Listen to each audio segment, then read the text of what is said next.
quick. Oh, hello, what are you doing here? What's going on? We're going to be talking about how to create other revenue streams in the photography industry and how we created multiple revenue streams. So yeah, I think we're good. We went through it a few times together. We've got about an hour and a half until our turn, but we're just like sussing out the person before us. Just like the little details. So like, how am I connecting my computer to the screen? Also want to see like how calm this guy is, because maybe like that'll make me calm. Not that I don't feel calm. This guy's super experienced though, so I reckon it's gonna be good. Oh, good, great, thanks. Good that he's lifting the... Yeah, good. All right.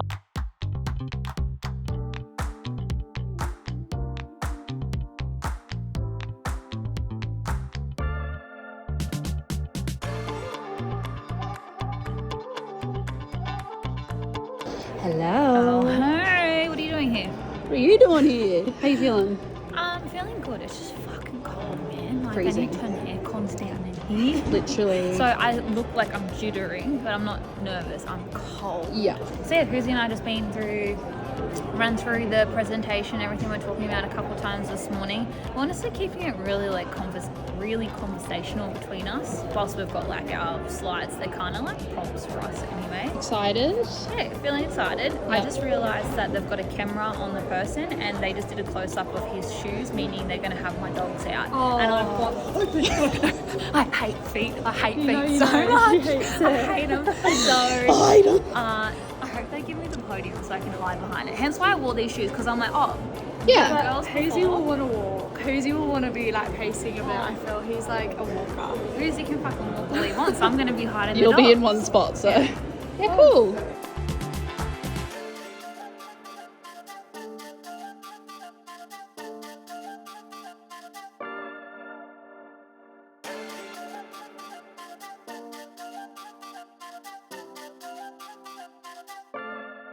Hello, everyone. How is everyone today? Good. In case you guys haven't noticed, we have a strong Aussie accent, so we are from all the way the other side of the world. Oh, we got some Aussies here?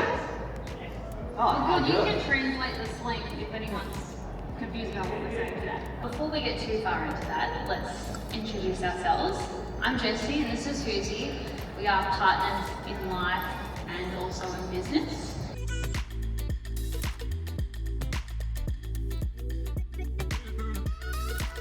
That's why I do what I do, because I know there's people like me that are trying to figure it out, or maybe they just don't have the resources at their fingertips.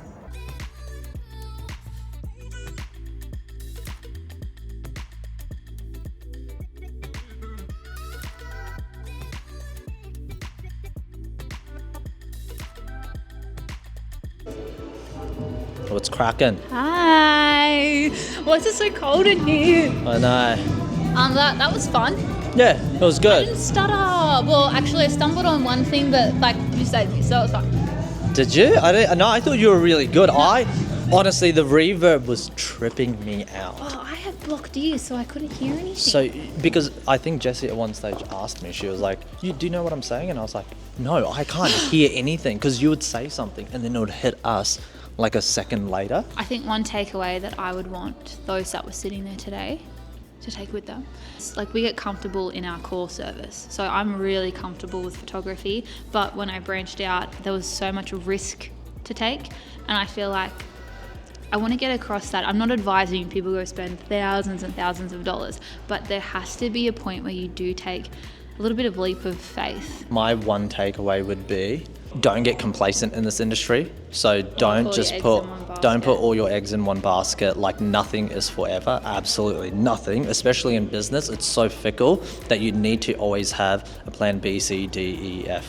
Just Last question. What would 10-year-old Jessie and Hoosie think about what you did today? 10-year-old Hoosie would be like, what are you doing? You were supposed to be an athlete. Why are you on stage talking about photography? That's what he would say. He would be like, bro, you cooked it. What happened? Where's all your Grand Slams? But anyways, future Hoosie is happy with where he's at. Little 10-year-old Jessie probably wouldn't believe it from more of an emotional aspect, because when I was 10, I was very insecure. I was an overweight galley. I got bullied a lot. I found it hard to make friends, or I didn't feel like I've belonged anywhere. So thinking about what I'm like now, but people actually sitting in a room listening to me. And one thing that Hoosie said to me after the other workshop I did was, he's like, you inspire people. I think that's the biggest, kind of hits me in the little heartstrings. That's so rewarding to be able to inspire someone, to be able to teach someone, especially if they're a little bit like you too, where they might not feel like they've got the guidance. But yeah, 10-year-old Jessie would probably be like, you're lying. Yeah. See you on day 2. Yeah, that's right. Feeling anxious? Yeah. What's going on? The lack of expectation, I think. I think with like our workshop, I could dictate how the day was going to run, whereas here, I don't know what these like students are expecting, and I don't know what to expect. So what are you making right now? Well, originally they told me like this. We don't usually have people that have presentations, but it's like I feel like mine makes sense for what I'm teaching to have the presentation, because also a part of the photo walks is, well, from what I've gathered from the information online, it's that these people that come to my photo walk get to have a go. I'm like, they kind of can't. They can't. Like, they can't have a go. Like, they don't, unless everyone has their own trigger, they can't. Like, you know what, I'm just going to have to do this how I see fit, and I feel like overloading them with information and showing the full picture of how this image comes together, because it's not just about the lives, I'm literally writing what all the elements are for a photo to come together. Like, so yeah, I'm feeling a lot more anxious than I was yesterday, and like this is the one I feel like I'm naturally more confident in teaching. Easier, yeah. Because I've taught this before multiple times.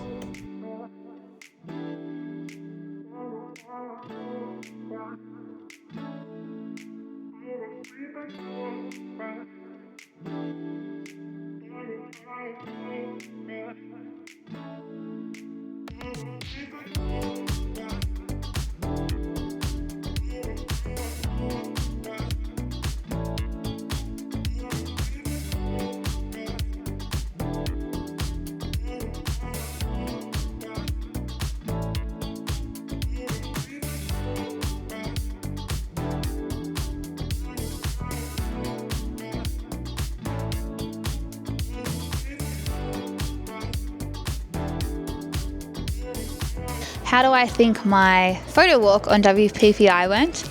I think all things considered, it went really well. We had really good feedback from people that came and watched. I did have a few obstacles that I had to overcome.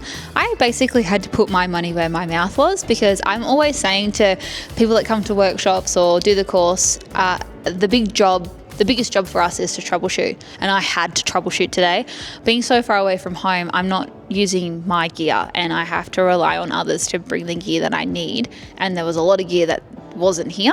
Not shading anyone, but it wasn't here and it wasn't right, so I literally had to troubleshoot, and I actually think it came out really well. The model was so nice, and she looked so good. I actually didn't know what she would be wearing either, and yeah, someone said they were in green, and we were like, what? But she was in a really cool outfit. It worked really well with colours, worked really well with the products that we brought. I think the people saw a new perspective on portrait photography. I don't think there's many people here that are actually in the product commercial space, so I was trying to give them insights as it's not just picking up your camera and taking a good photo. There's so many different things that we need to consider, and yeah, I think it was good. What have I learned as a photography educator? Honestly, yeah, the one thing I preach is having control over your photo shoots, and I think that's the next thing for me. If I ever do workshops again, I want to have control over every aspect. It's kind of easier for us when we're at home because I literally have them in my studio, whereas here I'm kind of like going in the dark. Like, they've got to cater to so many people, I can't expect them to be on top of everyone's, but I want to make sure that I can teach what I'm trying to teach. So probably more control, but also that everyone's at different stages of their photography journey, and I actually do have something that I can offer. Sometimes I get in my head and I've got that little imposter syndrome, like, why do people want to listen to me? But I actually think we've got a different perspective, and that's valuable. So yeah. So what do I think set my photography walk apart from the others? I kind of went against what they told me to do, and I had a presentation because that's how I teach. Like I teach by showing all of the different visuals. I don't have all the gear here, so it was really good that I did have that presentation prepared. Whereas I think a lot of the other photography walks are really hands-on, and I did notice I had been asked if, oh, we're going to get a go, and I wasn't intending on letting anyone have a go because how I teach is very demonstration-led. There's so much to these lighting setups. It's very complex. There's a lot of gear. So I find it hard to allow people to have a go. But then at the end I was like, oh, shit, stuff it. Who wants to have a go? And everyone got up. And again, it just changes the vibe. Everyone's like, oh, like happy and I think it's cool. So probably that. I had a real split of demo versus play. Okay, what advice would I give someone trying to get into portrait product photography if they were starting right now? I would say practice. You don't need all of the gear. You don't need all of the lights. I would recommend at least getting one strobe. You can do a lot with one strobe, but practice. I spoke to a couple of women here today, and we were talking about how you just literally do a passion project of the style of photo that you want to be hired for, and more times than not, some brand will land on it and go, oh, she can do that. All right, let's hire her. Even if that's not your usual style, just practice and post. Yeah, practice and post. I don't know if I said this yesterday, but I need a drink. I'm going. I'm really proud that we pulled it together, and it's really cool that we're here. Like, we're in Vegas. What the fuck?